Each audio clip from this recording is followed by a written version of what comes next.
थक गए होंगे भैया, तनिक यहीं विश्राम कर लीजिए। मैं नहीं लक्ष्मण, जब एक नेत्र रो रही हो तो दूसरी विश्राम कैसे कर सकती है?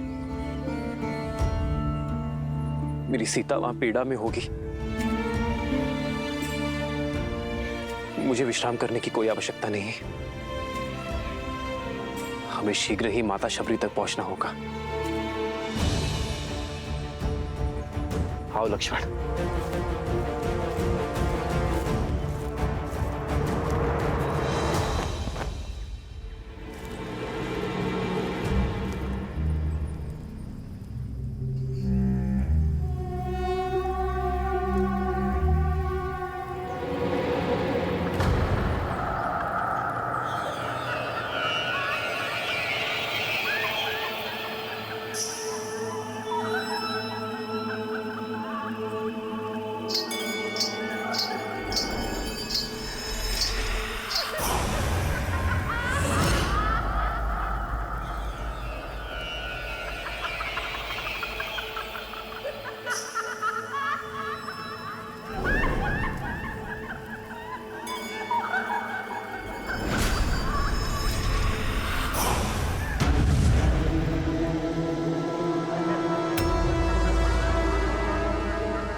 कौन क्यों हो विभीषण?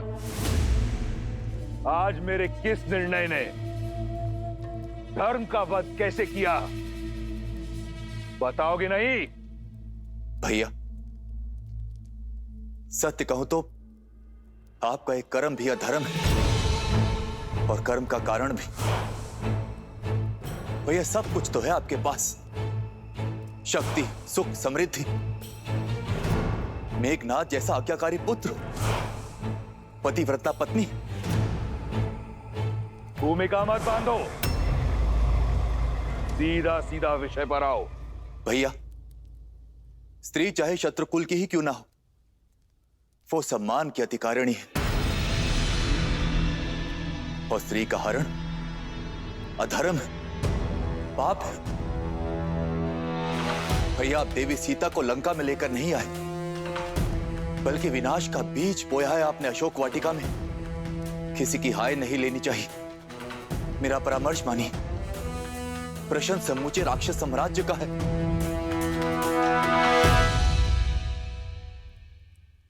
श्री राम को उनकी सीता लौटा दीजिए भैया।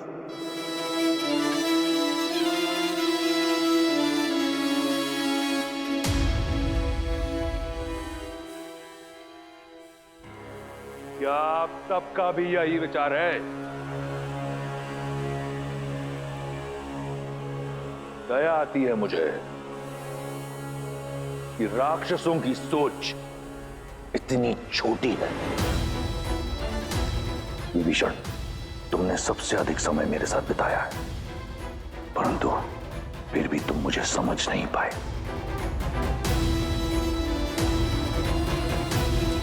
इस सभा में उपस्थित हर राक्षस मेरी दूरदर्शिता से कोसों दूर है।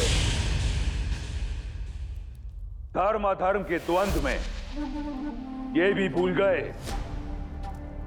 कि रावण जो करता है एक उद्देश्य से करता है, और उद्देश्य है वयम राक्षसम, राक्षसों को सर्वश्रेष्ठ बनाना। सीता कोई साधारण स्त्री नहीं, राजा जनक की पुत्री है, एक मनुष्य है। 14 लोकों पर हमारा आधिपत्य है। देवता, असुर, राक्षस, यक्ष गंधर्व, किन्नर, पशु, पक्षी, नाग, कीट, भूत, पिशाच, वेताल, सब पर हमारा आधिपत्य है। केवल मनुष्य ही हैं जिन पर हम अपना आधिपत्य स्थापित नहीं कर पाए। और सीता को यहां लाकर उससे रक्त विवाह करने का उद्देश्य यही है कि एक बार सीता हमारी हुई तो राक्षसों और मनुष्यों में एक सेतु बनाऊंगा मैं। एक ओर शूर्पणखा का प्रतिशोध पूरा होगा और दूसरी ओर मनुष्यों पर मैं अपना आधिपत्य स्थापित करूंगा बिना कोई रक्त पाए। अब कहो, क्या सहस्त्र प्राण बचाना अधर्म है? क्या अपनी संस्कृति को शिखर तक ले जाना पाप है? क्या मैं एक अधर्मी हूं, पापी हूं? कदापि नहीं भैया। मेरे भैया ने जो किया वो लंका के लिए किया। राम और लक्ष्मण ने मेरे सम्मान पर प्रहार किया और हमारे मान पर वार किया। ये दंड सीता को अवश्य मिलना चाहिए। हाँ, लंकेश ने उचित किया। हाँ, लंकेश ने उचित किया। हाँ, लंकेश ने उचित किया।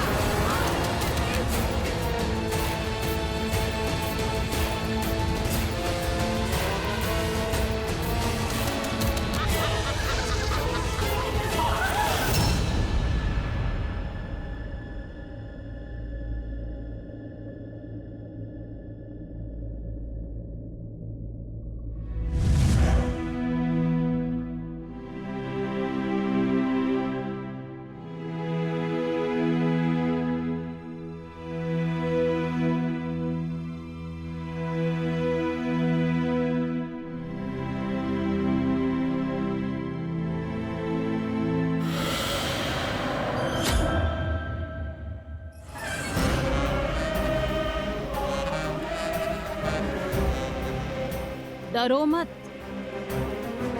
त्रिजटा तुम्हें मारने नहीं आई है। मैं तो सिर्फ ये देखने आई थी कि विधाता ने तुम्हें कैसे गढ़ा है। जिस लंकेश से विवाह करने के लिए तीनों लोक की सुंदरियां मरती हैं, उनका प्रस्ताव ठुकरा दिया तुमने। भला ऐसा कैसा साहस छिपा है इस कोमल काया में? अब मैं तुझे बताऊं मेरे अंदर क्या छिपा है। एक नरभक्षी। प्रार्थना करना कि लंकेश्वर तुम्हें स्वीकार कर ले, अन्यथा मैं तुम्हें अपना आहार बनाऊंगी। श्री राम, श्री राम। जिसका मंदिर अगर उसी देवता को पुकारा जाए तो इच्छा पूर्ण होती है, मूर्ख। लंका का देव केवल दशानन है। अब तुम्हें केवल वही बचा सकते हैं। इसलिए राम का नाम भूलकर रावण के नाम का जप करना प्रारंभ करो।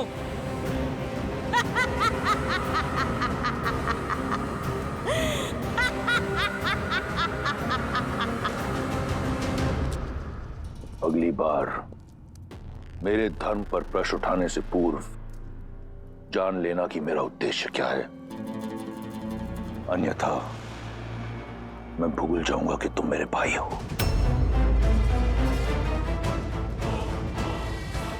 एक बात आपको भी स्मरण रखनी चाहिए दशानन, कि वो एक पतिव्रता नारी है।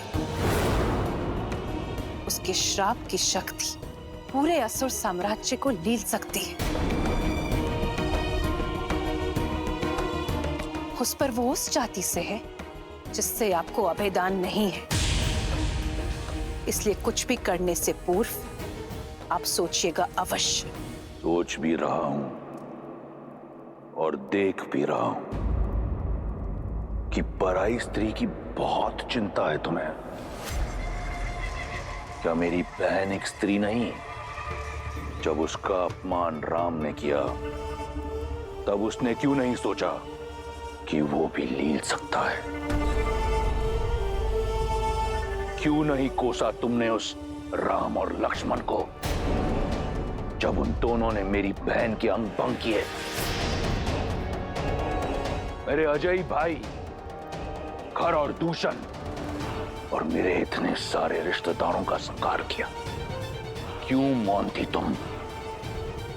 उस राम ने रावण की बहन पर नहीं, राक्षसों की आन पर प्रहार किया है और उसका दंड उन्हें भोगना होगा।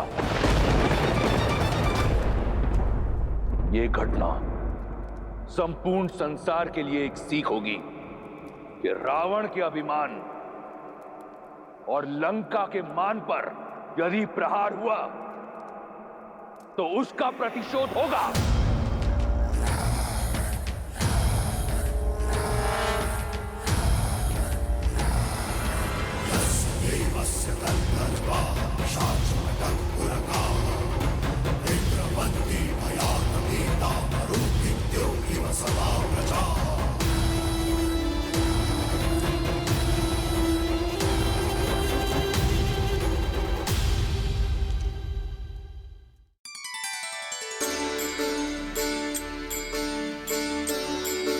राम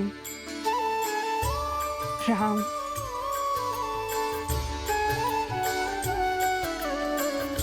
राम भज मन राम नाम सुखदाई, भज मन राम नाम सुखदाई।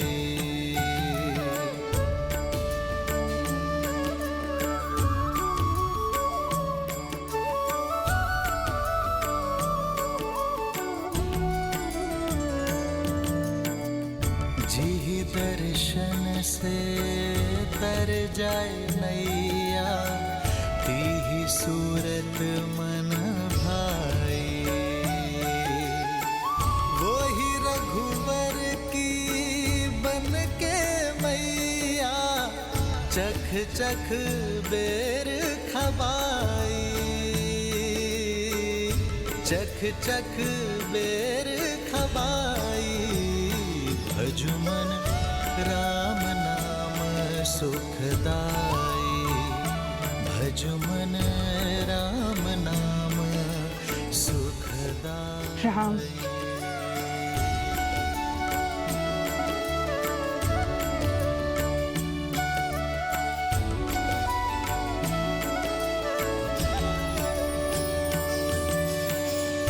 मात प्रेम से बड़ा नहीं कछु, धन्य हो शबरी माई। राम नाम जो कोई सेवत, सदा रहत सुखदाई। भजुमन राम नाम सुखदाई।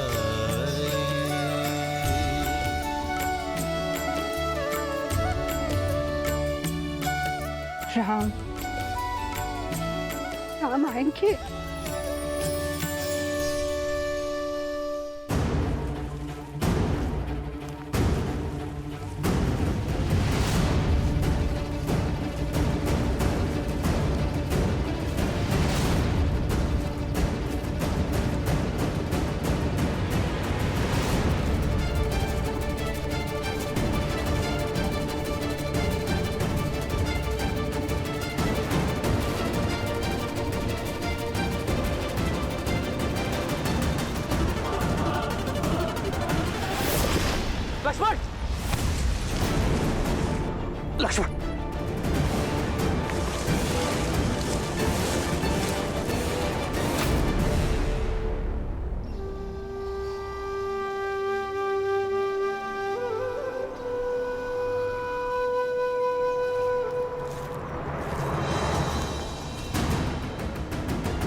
क्या? ये तो मैंने मेरे राम के लिए बिछाए थे। कौन है ये वनवासी जो वन मार्ग में पुष्प बिछाए बैठी है? मति भंग हो गई है इसकी। वर्षों से किसी राम की राह में पल के बिछाए प्रतीक्षा करते करते बुढ़ी हो गई है। प्रतिदिन आंगन सजाती है, पुष्प बिछाती रहती है और बुदाती रहती है किसी राम का नाम। कोई नहीं आएगा बुढ़ी माँ, अपने भगवान को याद करो और मुक्ति पालो। मेरे राम आएंगे, देखना। राम, मेरे राम आएंगे।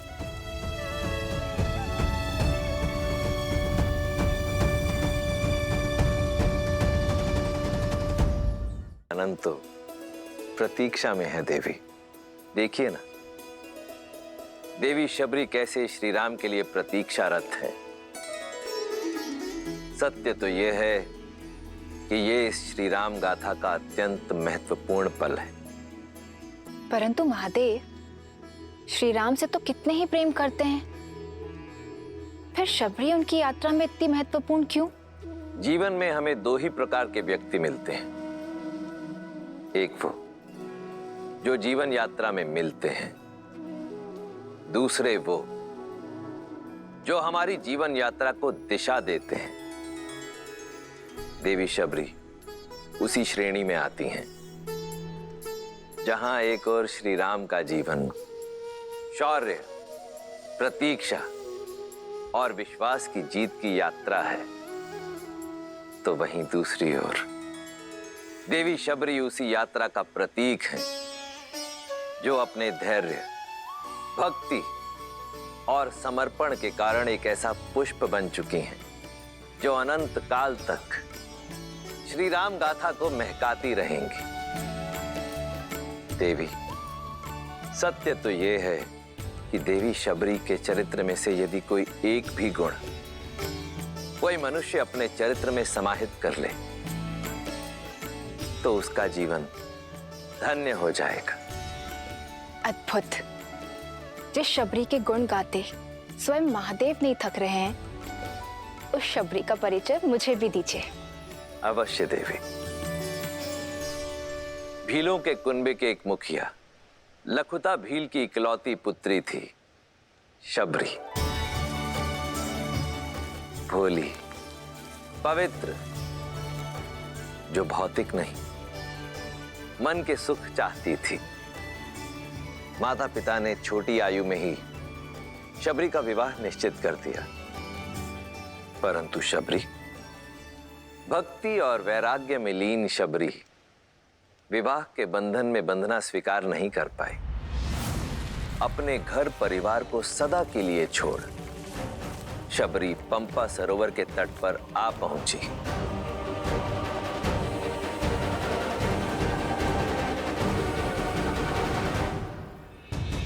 जहां नियति ने उनकी भेंट महान ऋषि मतंग से करवाई। शबरी उनका मार्गदर्शन चाहती थी। मतंग के शिष्य और सहयोगियों ने शबरी के कुल के कारण उसका विरोध किया, पर मतंग ऋषि ने उसके मन की पवित्रता को भांपा और शबरी को अपनी शिष्या स्वीकार किया।